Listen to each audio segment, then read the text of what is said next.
Je ne sais pas si vous avez remarqué, mais on a du bouillonnement au niveau des petites minières canadiennes. Là, je vous parle des compagnies en bas de 10 dans le secteur minier, que ce soit des orifères, que ce soit des titres dans l'argent, des titres dans le cuivre. Ça bouillonne, ça fait du volume, les prix montent. Puis tout ça depuis une semaine ou deux, je pense que ça vaut la peine qu'on remette ça dans le contexte puis qu'on en parle maintenant.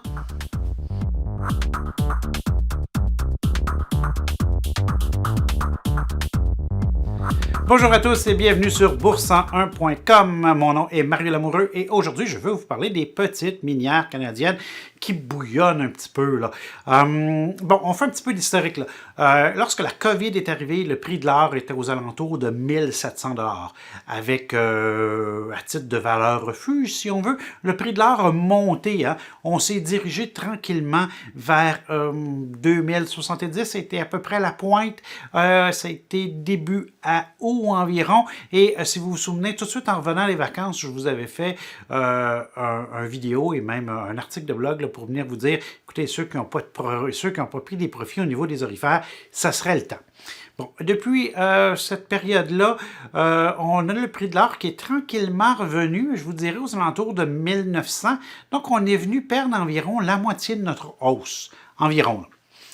Évidemment, dans la phase haussière, on a plusieurs minières qui ont explosé à la hausse. Certaines qui n'ont pas bougé, mais plusieurs ont explosé à la hausse en montant de 25, 50, 100, 200, 400%. Et on a eu de la très belle performance jusqu'à, je vous dirais, début août. À partir de là, ça s'est gâché et les titres sont revenus. Et présentement, on est revenu, ça l'a stabilisé. Et là, on commence, à partir de la stabilisation actuelle, à avoir des petits mouvements. Bon, qu'est-ce que j'appelle, moi, du bouillonnement? Bon, premièrement, le volume augmente sur certaines compagnies depuis 2 semaines. Le volume qui augmente, ça veut dire qu'il y a de l'intérêt de la part des investisseurs. Ça veut dire qu'il y a des investisseurs qui font sur les sites web de leur maison de courtage, puis qui cliquent, ils mettent de l'argent sur ces compagnies-là. Deuxième chose, j'ai des titres qui sont en performance haussière quand même assez spectaculaire. On pourrait parler par exemple de Touchstone qui est en hausse de 1,25 à 1,79, Sierra de 2 à 2,75 et même certaines plus grandes minières, là, Ivanhoe 4,60 à 5,25, First Quantum 11,50 à 14. Bref, on a...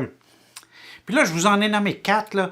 Dans l'article de blog de Bourse 101, sur le site web de Bourse 101, je vais vous mettre un lien. J'en ai sorti 30, en fait. 30 sites orifères qui ont eu d'excellentes performances haussières dans la première phase, donc dans la... appelons ça la première phase du COVID, on va le dire comme ça, où on a eu une première performance haussière très, très élevée. La plupart de ces compagnies-là sont revenues. Et si vous faites le tour, vous allez voir que quelques-unes, pas tous, ont du bouillonnement. Et là, il faut prendre le contexte. Pourquoi je vous fais cette vidéo-là?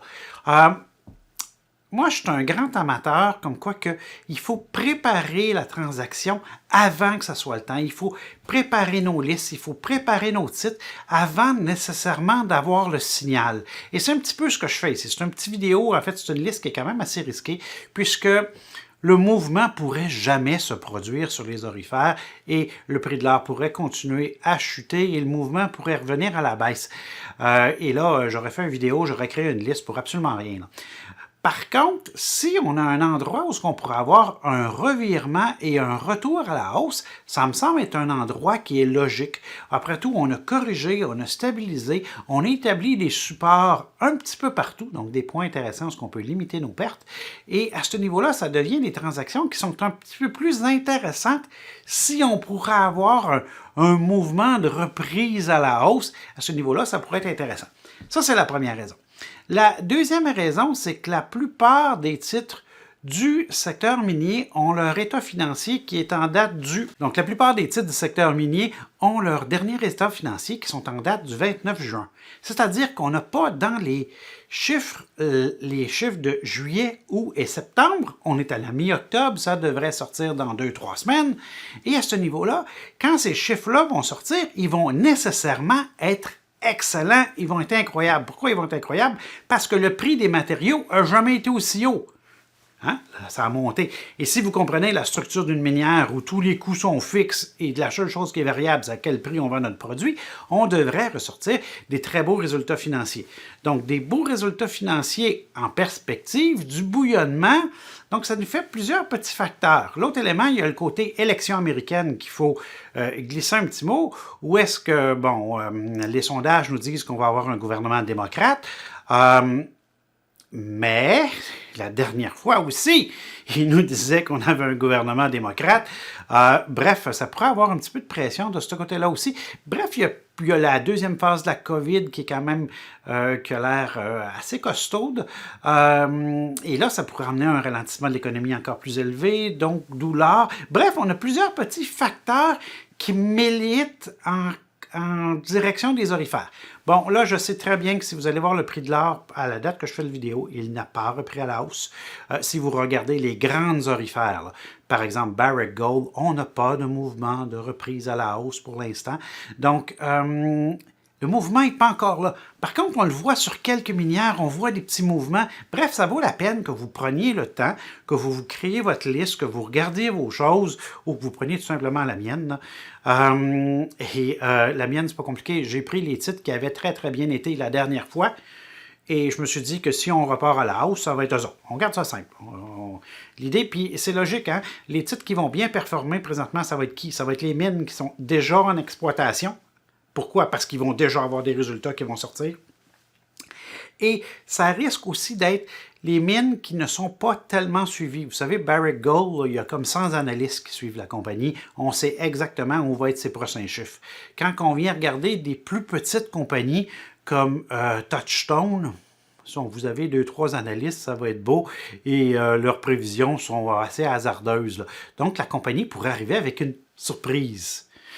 Les surprises peuvent être positives, peuvent être négatives. Mais tout ça pour vous dire que ça risque de bouger, ça risque d'avoir du mouvement. Moi, ça me titille, avec mon mot scientifique que je vais vous utiliser dans le moment. Je suis titillé par le mouvement, par l'interprétation. Donc, je pense que ça vaut la peine que vous passiez un peu de temps et que vous passiez un peu de temps ce week-end à recréer et retravailler vos listes d'orifères. Vous faites peut-être tout ça pour absolument rien, mais peut-être pas. Sur ce, mesdames, messieurs, bon trading à tout le monde.